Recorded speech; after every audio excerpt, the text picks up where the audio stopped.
October 15, 1943. 25,000 feet up. American bomber crews watched as their fighter escorts peeled away at the German border, just like always. The P-47 Thunderbolts didn't have enough fuel in their tanks to make it all the way to Berlin and back again. What came next followed the same brutal pattern every single time. Messerschmitt 109s and Focke-Wulf 190s descended on the bombers like a pack of hungry wolves closing in on prey with nowhere to run. Back in California, in a cramped design workshop at North American Aviation in Englewood, Chief Designer Edgar Schmude sat staring at wind tunnel data. His colleagues had a name for what they saw on those printouts. They called it stupid. The wing design Schmude had developed shifted where the thickest part of the wing sat. Instead of following decades of accepted aircraft engineering principles, he pushed maximum thickness toward the rear. Every established expert in the field said it would never work. The calculations were wrong. The concept violated everything aviation understood about how wings should function. But Schmude's numbers showed something that seemed impossible. His aerodynamic approach could push a fighter to 440 miles per hour while carrying enough fuel to escort bombers straight to Hitler's own doorstep. 8 months later, deep inside the Third Reich, something extraordinary happened. German pilots began radioing back reports that Allied commanders flat out refused to believe. American fighters were appearing in skies where no Allied fighter had ever been seen before. Aircraft with laminar flow wings that seemed like pure fantasy to anyone who actually understood conventional aerodynamic design. By spring 1944, as Allied bombers continued suffering devastating losses across Europe, Edgar Schmude found himself in a cramped conference room at the Englewood factory, defending an idea that violated every principle aerodynamics textbooks taught. Half-completed P-51 airframes sat on the factory floor below, waiting for wings that might not work at all. Edward Hawkey laid wind tunnel photographs across the mahogany table. Each image revealed airflow patterns that seemed to defy every law of physics. Since the Wright brothers first flew, conventional fighter wings placed their thickest point at 25% of the chord length. But Schmude's NACA 66 series wing pushed maximum thickness back to 50%. This created something aerodynamics called a favorable pressure gradient. The air stayed attached to the wing surface much longer than it should have. At high speeds, most aircraft wings created turbulent, chaotic airflow that generated massive drag and severely limited performance. The laminar flow design kept air flowing smoothly and attached much farther back along the wing surface. This reduced profile drag by nearly 20%. On paper, that translated to 40 additional miles per hour at cruise speed. That difference could transform the Mustang from just another interceptor into a long-range escort fighter capable of matching German interceptors while carrying drop tanks for fuel. But nothing on paper meant anything without proof in the real world. The P-51 prototype had been flying since October 1940, powered by the dependable but underpowered Allison V-1710 engine. Early test flights showed an aircraft with superb handling and decent speed, but nowhere near enough range for escort duties beyond the English Channel. The Allison engine lost dramatic amounts of power above 15,000 feet, exactly where bomber formations needed protection most.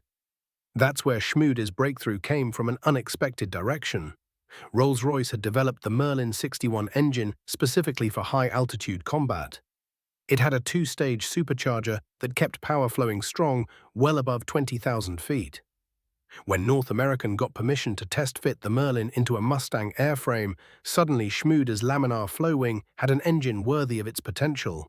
Test pilot Bob Chilton took the first Merlin-powered P-51 into the air on October 13, 1942. The aircraft climbed effortlessly to 25,000 feet, maintaining full power output where the Allison version would have been gasping for air. But the real shock came during the high-speed runs.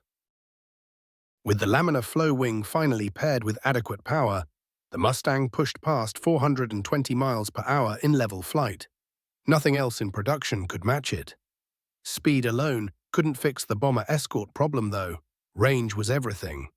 German fighters typically attacked Allied formations somewhere between 300 and 500 miles from English bases. well beyond what existing American fighters could reach. The P-47 Thunderbolt was tough and powerful, but could barely scratch the German border on its internal fuel. The P-38 Lightning had better range but suffered from dangerous compressibility problems at altitude that made German pilots circle for kills. The Mustang offered a solution that almost seemed too good to be true.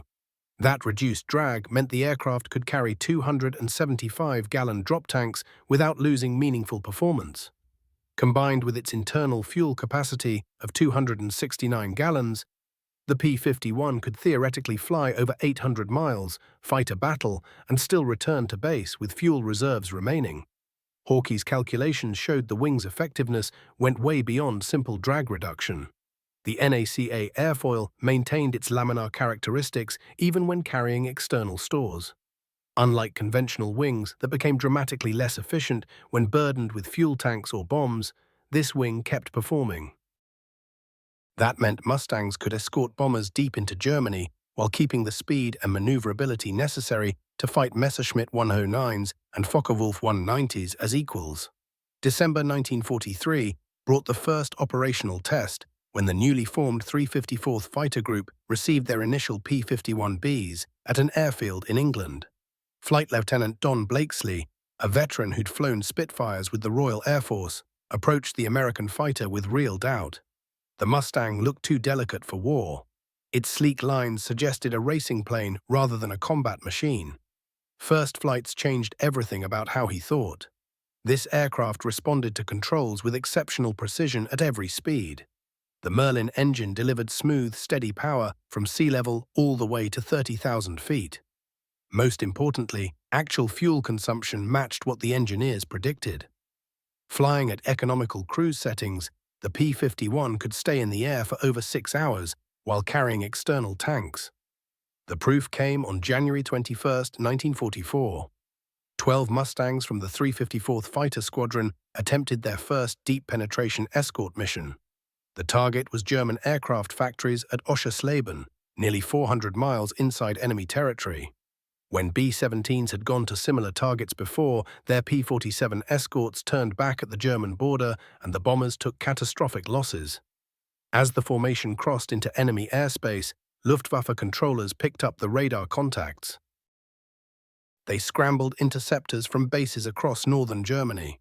Messerschmitt 109s climbed toward the bomber stream. Their pilots were confident. They expected any American fighters to run out of fuel and abandon the bombers to their fate.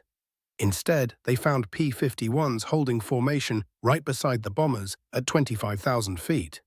The laminar flow wings cut through thin air with minimal drag penalty despite still carrying external fuel tanks. The engagement lasted 43 minutes. German pilots, who were used to fighting short-range American fighters over their own territory, suddenly faced opponents that matched their speed and altitude performance while operating hundreds of miles from home. The Mustangs fundamentally changed how bomber escort worked. When the surviving Mustangs landed at Debden that evening, they had proven Schmude's supposedly stupid wing design in the most demanding test imaginable. The laminar flow airfoil had carried American fighters deeper into German airspace than ever before, protecting bombers all the way to their targets and back. The age of long-range daylight bombing had truly begun, built on an aerodynamic principle that conventional wisdom said would never ever work. March 6, 1944 came cold and grey. Colonel Hubert Zemke studied weather reports at Boxted Airfield in Essex. Heavy overcast pressed down across the English Channel, with visibility dropping to less than 2 miles and scattered rain squalls soaking everything. Under normal circumstances, conditions like these would cancel any major bombing operation. But these weren't normal times. Intelligence was reporting that German aircraft production had reached critical levels. Messerschmitt factories were working around the clock, desperate to replace losses from recent Allied raids. Zemke's 56th Fighter Group had switched from P-47 Thunderbolts to P-51 Mustangs just 3 weeks earlier. The pilots, many with over 100 combat missions flying their beloved Jugs, had mixed feelings about the new fighters. The Thunderbolt could absorb tremendous punishment and still bring you home. The Mustang, with its liquid-cooled engine and lightweight construction, seemed fragile by comparison, but fragility was relative when you measured it against raw performance. The mission briefing laid out a target that would have been completely impossible for P-47s to escort. Aircraft factories at Brunswick, deep in Germany's heartland, over 500 miles from the English coast.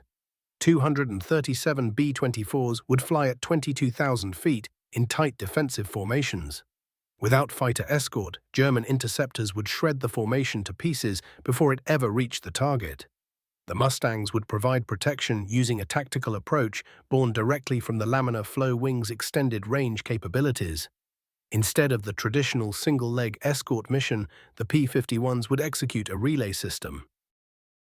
The first wave would stay with the bombers to the German border, then hand off to a second group that had launched 30 minutes later on a more direct route. That second formation would escort the bombers to the target area, while a third wave of Mustangs positioned themselves along the withdrawal route. Flight Lieutenant Bob Scott was flying his fourth mission in a P-51, leading Blue Flight in the second escort wave. His aircraft carried the standard armament of 6 50-caliber machine guns with 400 rounds per gun, plus 275-gallon external fuel tanks he'd jettison before engaging enemy fighters. The Merlin engine purred smoothly as his formation climbed through 15,000 feet. The laminar flow wings maintained clean airflow despite the external stores hanging underneath. At 20,000 feet, Scott's radio crackled with reports from the first escort wave. German radar stations had picked up the incoming formation. Controllers were scrambling interceptors from bases across northern Germany. The first wave of Mustangs had already run into probing attacks from Messerschmitt 109s. But the real test would come when the bombers reached the heavily defended industrial area around Brunswick. The handoff happened exactly as planned. Scott's formation took position alongside the bomber stream just as the first escort wave turned toward home. The Mustang fighters spread themselves across the sky, organizing their protective screen with individual flights stacked at varying heights. They could intercept threats diving down from above or climbing up from below. Meanwhile, the bombers maintained their steady pace, a relentless 160 miles per hour, while their gun crews remained vigilant, eyes constantly sweeping the horizon for any glint of enemy aircraft. Then it happened. Without any warning, 30 Focke-Wulf 190s emerged from the sun's glare and screamed downward. Their powerful radial engines roared as they plunged toward the bomber stream at speeds exceeding 400 miles per hour. The German pilots had calculated perfectly. They'd timed their assault to catch the American fighters at a disadvantage, counting on fuel reserves running low enough to prevent any serious pursuit. Scott responded instantly, banking his Mustang into a steep dive and pushing the throttle all the way forward. The laminar flow wing responded beautifully, exactly as Edgar Schmude had designed it, keeping everything controllable even as the airspeed needle climbed past 450 miles per hour. This reduced drag made all the difference. The P-51 could accelerate faster than the heavier German machine, gaining speed while diving side by side with its opponent. What unfolded across the sky became a scattered series of one-on-one duels spread across 20 miles of airspace. German pilots, veteran interceptor pilots, accustomed to fighting fuel-starved American escorts over their home territory, suddenly discovered themselves matched against fighters with superior staying power, fighting deep inside hostile skies, far from any friendly airfield. The Mustang brought together everything that mattered in air combat: speed, fuel capacity, and raw firepower. All of it fundamentally reshaped how this battle would unfold. Major Wilhelm Steinbauer commanded his Focke-Wulf 190 Anton 8 from the German formation, attempting to outmaneuver his American pursuer by exploiting his fighter's superior turning ability. The Mustang pilot refused to fall back, sticking with him through violent barrel rolls and hard climbing turns, the laminar wing keeping the guns steady and true even during the crushing G-forces. Steinbauer's fighter took multiple impacts from the Mustang's 50-caliber weapons before entering a fatal dive toward the German countryside far below. The extraordinary range that made these deep penetration missions possible came from more than just wing design. North American's engineers had integrated the Meredith effect radiator duct, a clever system that directed high-speed airflow through the cooling radiator to generate additional forward thrust. Once cruising speeds climbed above 300 miles per hour, this radiator system actually produced more thrust than it consumed, essentially transforming the cooling mechanism into a miniature jet engine that enhanced overall performance. This subtle engineering detail proved absolutely essential during sustained combat operations. German fighters suffered from overheating when fighting hard over extended periods. But the Mustang's cooling system grew more efficient at higher speeds. Pilots could push the engines to their limits for long stretches without fearing engine damage, providing crucial advantage during the brutal hours demanded by deep escort missions. As the bomber formation neared Brunswick, Scott examined his fuel situation. External tanks had been jettisoned 20 minutes prior and hung empty, but his internal reserves remained sufficient for another full hour of combat, recovery operations, and the journey back across the Channel to England.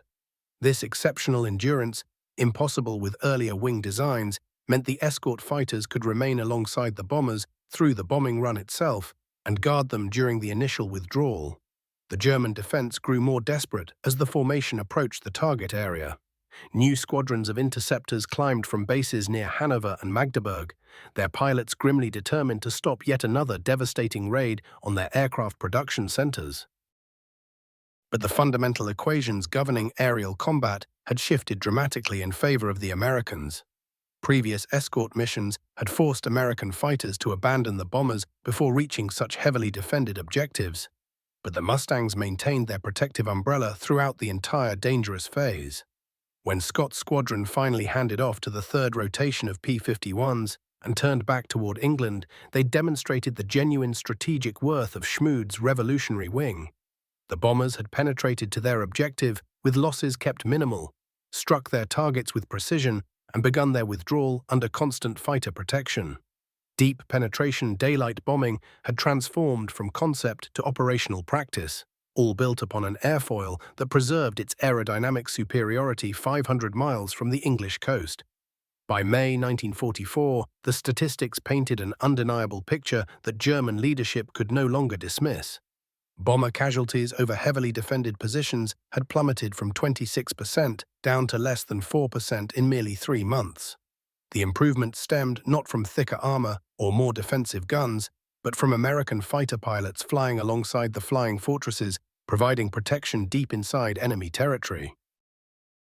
Intelligence gathered from captured German pilots revealed encounters with P-51s near Berlin itself, something that should have been operationally impossible, yet had become everyday reality. General Adolf Galland, overseeing Germany's fighter operations, examined the combat intelligence with deepening concern. His pilots were reporting American escorts at distances that violated everything he knew about Allied fighter performance. The P-47 Thunderbolt, though rugged and heavily armed, could barely reach the target area with usable fuel reserves remaining. The P-38 Lightning offered greater range, yet suffered from high-altitude compressibility issues that made it prey for German experts. Yet the reports kept arriving, each one describing Mustangs battling German interceptors 500 miles from their English bases, sustaining high-speed combat for extended periods, then shepherding the bomber formations all the way back to the Channel. Air superiority mathematics had transformed so completely that Galland reorganized entire fighter groups to counter threats that months earlier would have been mathematically impossible. The evidence accumulated in the mission records at 8th Air Force Headquarters in England. On May 8, 358 B-17s attacked the aircraft factories at Brunswick and lost only 12 bombers, a casualty rate previously unthinkable without continuous fighter presence. The Mustang groups reported engaging more than 100 German interceptors during the 6-hour operation, shooting down 37 while losing just 8 P-51s. These figures represented far more than tactical achievement. They embodied the strategic transformation enabled by Schmude's laminar flow wing design. Every successful deep raid degraded German aircraft production while keeping Allied bomber strength intact for subsequent operations. The accumulating effect produced what intelligence officers called a death spiral in Luftwaffe strength, declining production matched with irreplaceable pilot losses. Colonel Don Blakely, commanding the 4th Fighter Group, had personally witnessed this revolution during his shift from Spitfire flying with the Royal Air Force to long-range escort operations in Mustangs. The tactical freedom granted by extended range allowed his pilots to execute mission profiles that would have proved fatal in shorter-range fighters. Rather than remaining locked in defensive formations hugging the bomber streams, the P-51s could surge ahead, sweeping German interceptors from the approach routes before they could mount organized attacks. The wing's efficiency meant far more than just saving fuel. During maximum power combat operations, the laminar airflow qualities sustained control authority even through violent maneuvers that would have stalled traditional wing designs. Pilots reported the P-51 remained responsive at speeds approaching 500 miles per hour, performance enabling pursuits through diving attacks previously impossible. This capability proved absolutely decisive during the tremendous air battles over Berlin in March and April 1944. German defenders trying to preserve their remaining veterans had shifted to tactics emphasizing fast hit-and-run strikes followed by swift retreats to secondary bases. This approach worked well against P-47 escorts lacking fuel for extended pursuits beyond the immediate combat zone. But Mustang pilots could chase German formations across hundreds of miles, following them back to their airfields and attacking during the vulnerable landing procedures. Major George Pretty from the 352nd Fighter Group destroyed 6 German fighters on a single mission by exploiting precisely this advantage. His Mustang's fuel reserves let him remain over hostile territory for nearly 3 hours, far exceeding how long any German pilot anticipated American fighters would be present. The strategic ramifications extended well beyond individual dogfights. German fighter squadrons struggled to concentrate their forces effectively when Mustang formations could appear anywhere within 500 miles of English bases. Luftwaffe controllers, trained in predicting American fighter coverage based on established fuel limitations, discovered their tactical planning had become suddenly obsolete. Edgar Schmude, monitoring the combat records flowing into his North American office in Inglewood, found confirmation for each debated design choice that had shaped the P-51 program. The wing's maximum thickness, positioned at 50% chord, was preserving laminar flow even under combat conditions, generating turbulent boundaries on conventional designs. Critically, the NACA 66 airfoil series was delivering its promised 20% drag reduction across all operational altitudes and speeds. The facts demonstrated the wing's superiority with stark clarity. Standard 12 aircraft formations of Mustangs consumed fuel at rates supporting 6 hours of operations, including 60 minutes of maximum power fighting. This endurance enabled tactical missions that fundamentally restructured the strategic bombing campaign. American bomber crews, who faced near-certain destruction on deep missions months before, now flew to Berlin, experiencing casualty rates lower than training operations. German production data reflected the impact of uninterrupted fighter coverage. Aircraft output had dropped 37% since January, while pilot replacement programs struggled to restore losses, averaging 15 experienced flyers weekly. The Luftwaffe's entire interceptor doctrine, conceived around attacking unescorted bombers during predictable phases, had become meaningless against fighters maintaining protection throughout complete missions. By June 1944, the transformation was total. Allied bombers attacked targets throughout Germany with fighter protection from takeoff through landing.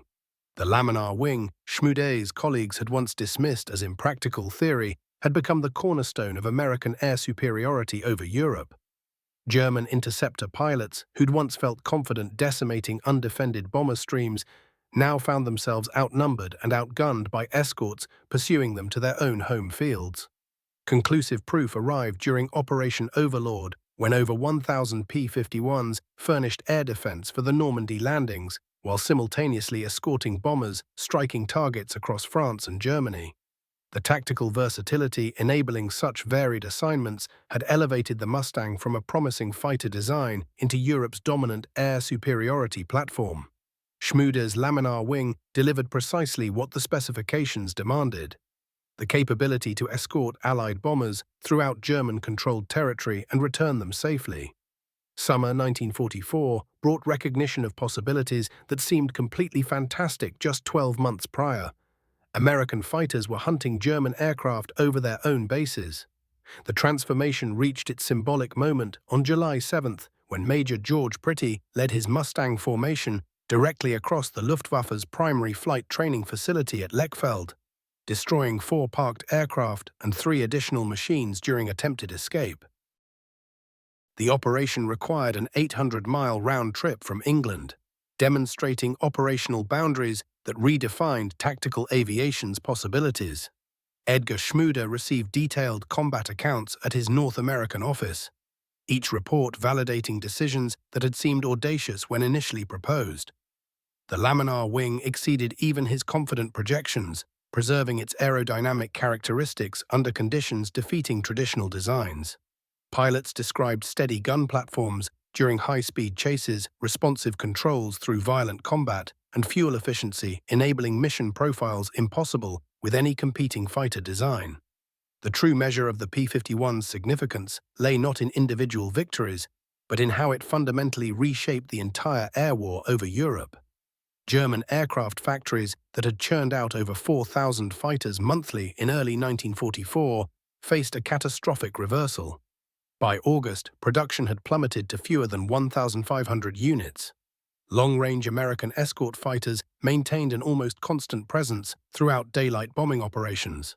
This permanent protection made bomber losses sustainable, allowing the Allies to steadily destroy German war-making capacity without hemorrhaging their own air strength. General Henry Arnold, commanding the Army Air Forces, found himself abandoning assumptions that had defined American air strategy since the attack on Pearl Harbor. The original blueprint for defeating Germany through bombing alone had factored in horrific casualties as an accepted price. Planners had resigned themselves to accepting losses of hundreds of bomber crews on deep raids into enemy territory where they flew unprotected. The mathematics seemed brutal but unavoidable. The Mustang changed everything by extending effective fighter range dramatically. Bomber formations now regularly penetrated deep into the German heartland and struck targets throughout the Reich. Remarkably, their casualty rates fell below what training accidents caused back in England. The strategic bombing campaign, once constrained by losses that seemed unsustainable, transformed into a grinding war of attrition that Germany simply could not endure indefinitely. Every successful mission chipped away at enemy capabilities while strengthening the Allied position. Colonel Hubzemke took command of the 479th Fighter Group and witnessed firsthand how long-range escort capability shifted the psychological balance on both sides of the conflict. American bomber crews experienced a profound transformation. Months earlier, they had flown missions knowing the odds were stacked against their survival once they ventured beyond fighter protection. Now their confidence grew almost casual. They knew P-51s would shadow them for the entire journey, covering them through the most dangerous moments when bombers were slowest and most vulnerable. German pilots faced the opposite psychological reversal. Luftwaffe tactics had always relied on concentrated attacks against bomber formations during predictable phases of flight, particularly during final approaches to heavily defended targets. Those opportunities vanished. American fighters now filled the sky everywhere German pilots might attack. The Luftwaffe was forced into combat under conditions that favored their enemies. The statistics revealed the scope of the change with merciless clarity. During the first week of August alone, Allied bombers flew over 3,000 sorties against German targets. They lost just 37 aircraft to enemy action. 6 months earlier, that exact same mission profile would have cost over 400 bombers before continuous escort coverage existed. The statistical transformation revealed something profound about how aerodynamic design could reshape entire campaigns. The NACA 66 series airfoil maintained smooth laminar airflow in conditions where conventional wings created chaotic turbulence. This efficiency enabled extended range while preserving the performance needed for dogfighting. German pilots suddenly found themselves facing opponents who matched their speed and altitude capability while operating hundreds of miles from home bases. The tactical implications reached far beyond individual engagements. German fighter groups had traditionally concentrated their strength near high-value targets to maximize defense. They discovered that Mustang formations could punch through these defensive arrangements and engage them directly over their own airfields. The psychological blow of losing air superiority over home territory proved as damaging as actual aircraft losses. Major Wilhelm Steinbauer, among the rare experienced German pilots to survive extended combat against P-51s, reported something remarkable in his intelligence assessments. American escort fighters displayed tactical flexibility that seemed impossible given their known fuel constraints. His reports described Mustangs maintaining high-speed combat for over an hour while positioned 400 miles inside German territory, then providing unbroken escort coverage as bombers withdrew. These observations reflected the wing design's extraordinary performance under maximum stress. During prolonged combat, laminar flow characteristics prevented the boundary layer separation that would have increased drag on conventional airfoils. Pilots could sustain full military power settings for durations that exhausted German fighters operating above their own bases, fundamentally inverting the defensive advantages that traditionally favored the side fighting over home territory. The transformation culminated in the massive bombing campaign targeting German synthetic fuel production in late summer 1944. These facilities stretched across the Reich and bristled with concentrated fighter defenses. They represented the European air war's most demanding objectives. Success demanded that bomber formations push deep into enemy airspace, maintain precision formation discipline through extended bomb runs, and survive coordinated assaults from hundreds of German interceptors. The mission succeeded precisely because P-51 formations could maintain continuous protective coverage throughout operations that stretched beyond 8 hours. Mustang pilots reported engaging German fighters over targets, sustaining combat effectiveness through prolonged exchanges, then shepherding bomber formations safely back to England with fuel reserves adequate for defensive fighting during the withdrawal phase. By September 1944, the transformation had become irreversible. German fighter production had cratered under relentless bombing, while pilot training programs struggled to replace monthly losses, averaging over 200 experienced aviators. The Luftwaffe's defensive strategy, organized around concentrating fighters against predictable bombing routes, had become obsolete when facing escorts capable of protecting entire missions from beginning to end.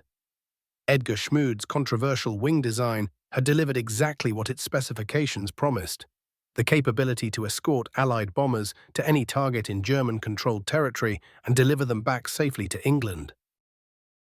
The laminar flow airfoil that colleagues had dismissed as impractical theory had become the cornerstone of American air superiority across Europe, demonstrating that revolutionary aerodynamic advances could emerge from challenging conventional design wisdom. The data validated every assumption underlying the NACA 66 series wing, proving that aerodynamic efficiency could determine strategic campaigns spanning entire continents. The autumn of 1944 witnessed German air defenses collapse not through dramatic confrontations, but through the quiet efficiency of routine operations. On November 2nd, 412 B-17 Flying Fortresses struck synthetic oil refineries across central Germany, losing just 6 aircraft. The mission required round trips exceeding 900 miles with continuous fighter escort from P-51 formations that engaged German interceptors throughout the Reich without abandoning their protective duties. Edgar Schmude reviewed combat effectiveness reports in his California office, studying data that validated every assumption behind the laminar flow design. Combat pilots reported fuel consumption figures matching wind tunnel predictions from 3 years earlier, when the NACA 66 series airfoil existed only as theoretical calculations on engineering drawings. The wing maintained its aerodynamic advantages under operational conditions that exceeded the most optimistic test parameters. The strategic implications had become unmistakable. German aircraft production, which had sustained the Luftwaffe through 2 years of intensive combat, could no longer compensate for losses inflicted by bombing under fighter escort. Output had dropped below 1,000 units by October. Pilot training programs faced fuel shortages, limiting flight instruction to barely 20 hours per student. Germany was losing the technological war that would determine its capacity to continue fighting. General Karl Spaatz, commanding strategic air forces in Europe, executed bombing campaigns that would have been impossible with shorter-ranged escort fighters. The operational flexibility provided by P-51 formations allowed Allied planners to strike targets throughout German territory without accepting prohibitive casualty rates. Missions requiring weeks of planning and producing catastrophic losses became routine operations with predictable outcomes. Pilot morale statistics, compiled by 8th Air Force medical officers, documented the transformation most starkly. Bomber crews who had faced near mathematical certainty of death or capture on deep unescorted missions now reported confidence levels comparable to training flights. They understood that Mustang formations would maintain protective coverage throughout their missions, intercepting German attackers before they could organize effective strikes against the bomber stream. Colonel Don Blake, leading the 4th Fighter Group through its transition to pure air superiority operations, witnessed how sustained escort coverage shifted German defensive tactics. Luftwaffe pilots, once confident in their ability to devastate unprotected bomber formations, adopted increasingly desperate measures to avoid engagement with American escort fighters. German formations abandoned coordinated attack patterns for individual hit-and-run tactics, minimizing exposure to P-51 gunfire. These tactical changes reflected cumulative combat losses among experienced German pilots. The Luftwaffe's training system, designed to produce competent interceptor pilots through intensive programs, could not function effectively when fuel allocations limited flight training to minimal levels. New pilots entering combat lacked the experience necessary to engage veteran American escort pilots on equal terms. The wing's performance under extreme operational conditions exceeded even Schmude's projections. Pilots reported sustained combat effectiveness during missions exceeding 7 hours, with fuel reserves adequate for defensive engagement during withdrawal operations. Laminar flow characteristics prevented boundary layer separation that would have increased drag on conventional airfoils, maintaining efficiency under conditions that defeated traditional wing designs.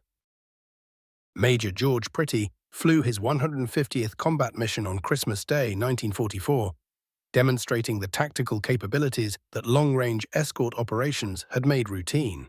His P-51 formation engaged German interceptors over targets near the Polish border, maintained air superiority during extended bomber operations, then provided protective coverage throughout the 4-hour return flight to England. The mission required operational endurance that no other fighter aircraft could achieve. German intelligence reports from this period revealed how continuous escort coverage had reshaped enemy planning. Luftwaffe commanders accustomed to concentrating defensive fighters near high-value targets discovered that American formations could penetrate their defensive parameters and engage them over their own airfields. The tactical advantage of defending over friendly territory had been neutralized by opponents capable of maintaining combat effectiveness hundreds of miles from home bases. The statistics documented German air power's collapse with precision. During December 1944, Allied bombers flew over 8,000 sorties against targets throughout the Reich, losing fewer than 60 aircraft to enemy action. The identical operational profile would have cost over 800 bombers just 12 months earlier, before laminar flow wing technology enabled sustainable deep penetration missions. This transformation reflected far more than tactical success. It demonstrated the strategic revolution that aerodynamic efficiency had brought to warfare itself.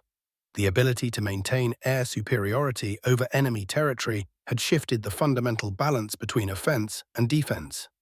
German forces found themselves unable to concentrate air power effectively, because American fighters could appear anywhere within their operational radius without warning. Ed Hawkey, monitoring performance data from combat operations, found validation for aerodynamic principles that seemed purely theoretical when first applied to military aircraft design. The NACA 66 series wing maintained laminar airflow characteristics under combat conditions that generated turbulent boundary layers on conventional airfoils. Pilots could execute violent combat maneuvers while preserving the fuel efficiency necessary for extended range operations. The wing's effectiveness transcended simple drag reduction to fundamental changes in tactical doctrine. American fighter pilots could intercept German formations during their most vulnerable phases, particularly during takeoff and landing when enemy aircraft faced constraints from fuel limitations and proximity to ground installations. The psychological impact of losing air superiority over home airfields proved as destructive as physical aircraft losses. By January 1945, the strategic transformation had become irreversible. German synthetic fuel production had collapsed under continuous bombing pressure. Aircraft factories struggled to maintain minimal output under round-the-clock Allied attacks. The Luftwaffe's defensive capabilities had been systematically dismantled through sustained operations that would have been impossible without long-range escort fighters. Edgar Schmude's laminar flow wing design had achieved strategic objectives extending far beyond its original specifications. The NACA 66 series airfoil had enabled operational capabilities that fundamentally altered air warfare, proving that revolutionary aerodynamic advances could determine the outcome of global conflicts. The data validated every assumption underlying the controversial wing design, demonstrating that challenging conventional wisdom about fundamental engineering principles could transform the technological foundations of military power itself. The P-51 Mustang had evolved from promising interceptor to war-winning weapon system built on the foundation of an airfoil maintaining laminar characteristics under conditions that defeated every competing design.